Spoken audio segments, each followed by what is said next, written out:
Hey everyone, welcome back to Corporate Decoder, the place where we unpack the confusing world of corporate filings so you don't have to.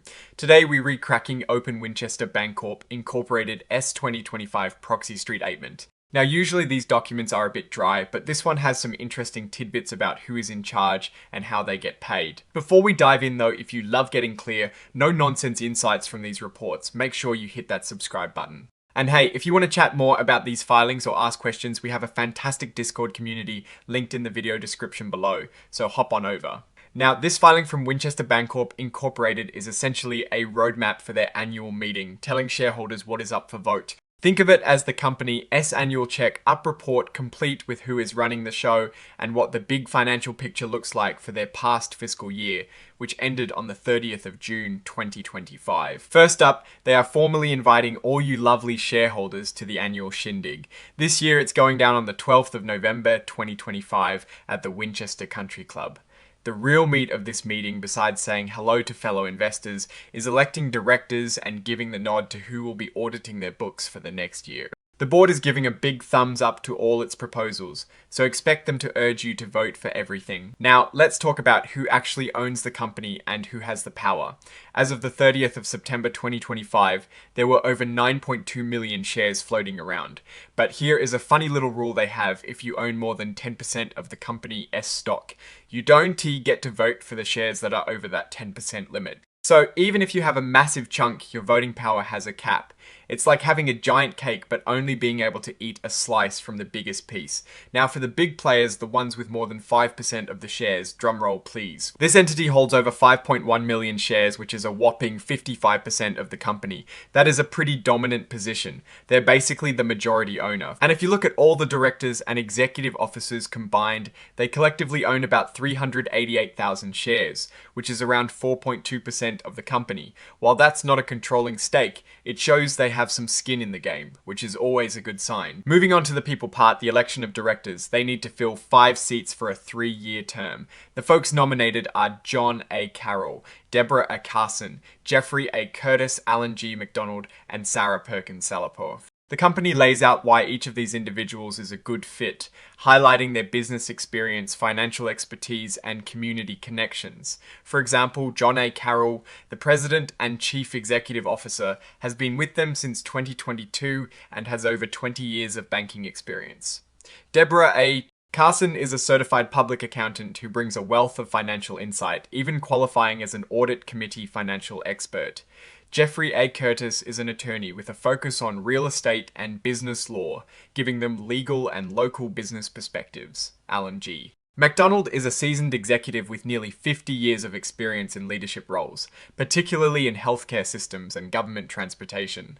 And Sarah Perkins Salaporth is a practicing dentist who also brings business experience as a small business owner, offering insights into the challenges of running a practice and healthcare matters. Now, you also have the audit committee's report. This committee, made up of independent directors, is like the watchdog for the company's financials. They've reviewed the financial statements, talked with the auditors, and confirmed that everything looks good in terms of independence and accounting standards. They recommended that the audited financial statements for the year ending the 30th of June 2025 be included in their filings. It's essentially them saying, yep, the books are clean and accounted for. And now for what I know many of you are really here for, the executive compensation. Let's peek at the table here. For the year ending the 30th of June 2025, the CEO, John A. Carroll, pulled in a total compensation of close to $700,000. This includes his salary of about $424,000, a bonus of nearly $60,000, and other compensation amounting to over $216,000. Comparing that to the previous year, his total compensation increased slightly. His chief financial officer and treasurer, Elder Heller, had a total compensation of around $386,000 for 2025, consisting of a salary of about $266,000, a bonus of $33,565, and over $86,000 in other compensation. Her compensation also saw a modest increase from the prior year, and Paul V. Cheremka, the senior vice president and senior lender, earned a total of just under $250,000 in 2025, with a salary of over $212,000 and a bonus of about $25,000. His total compensation also saw a slight bump compared to 2024. The other compensation is where it gets interesting. For Mr. Carroll, a big chunk of that, over $216,000, is deferred compensation, almost $200,000 of it. This is like a retirement bonus that they resetting aside for him. For Miss Heller, it is similar, with a substantial portion also being deferred compensation as well as 401k matching. It looks like they have some pretty generous deferred compensation plans in place for their top brass, not to mention automobile allowances and life insurance perks. Then to raise the compensation for the non-employee directors who get paid for their service on the board and its various committees. For instance, Deborah Carson earned over $48,000, which included some imputed income for life insurance. Stephen H. Budakian took home $25,600, and William P. Hood received $24,850. Next up, we have Proposal 2, the ratification of the appointment of Wolf & Company, PC, as their independent registered public accounting firm. This is standard procedure. The company wants shareholders to approve, who will be checking their financial books for the upcoming fiscal year. This firm has been working with them, and they are presenting it for your okay.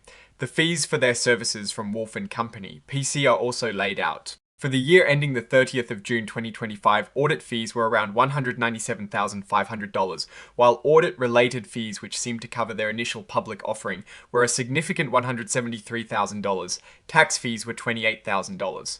Okay, let S put on our Warren Buffett hat and look at the bigger picture here. Winchester Bancorp Incorporated, as a community bank holding company, seems to be playing a steady game. Their leadership team, while compensated well, appears to have significant deferred compensation packages, which could signal a strategy to retain talent and align long-term interests. The fact that they have a significant majority shareholder, Winchester Bancorp, MHC, means that a large portion of the company's strategic direction is likely influenced by this single entity. This can lead to quicker decision making, but also means minority shareholders might have less sway. The election of directors looks like a predictable event, with the company proposing its current slate, all of whom have deep ties and relevant experience in banking, law, accounting, and business management. The emphasis on local community connections for directors is a smart move for a community bank, as it helps maintain strong local relationships and business development. From a financial reporting standpoint, the focus on executive compensation, particularly the deferred and incentive plans, suggests a company that values rewarding performance and long-term commitment. The audit fees aren't excessively high for a company of this size in the financial sector, and the audit committee seems to be diligently overseeing the financial reporting process. However, a few things to keep an eye on. While the independent directors form a majority, the significant ownership by Winchester Bancorp MHC does centralize power quite a bit.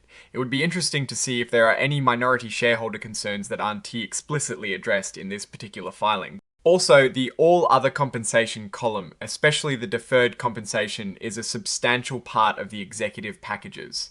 While common for attracting top talent, it's a cost that needs to deliver value in terms of performance and stability. Overall, Winchester Bancorp Incorporated presents itself as a stable, community-focused financial institution with a well-established leadership team and a clear, albeit somewhat centralized, governance structure. They are focused on electing their current directors and ratifying their auditors, indicating business as usual. Alright, that is our breakdown of Winchester Bancorporated S latest filing. What is your take on these numbers and what they signal for the company?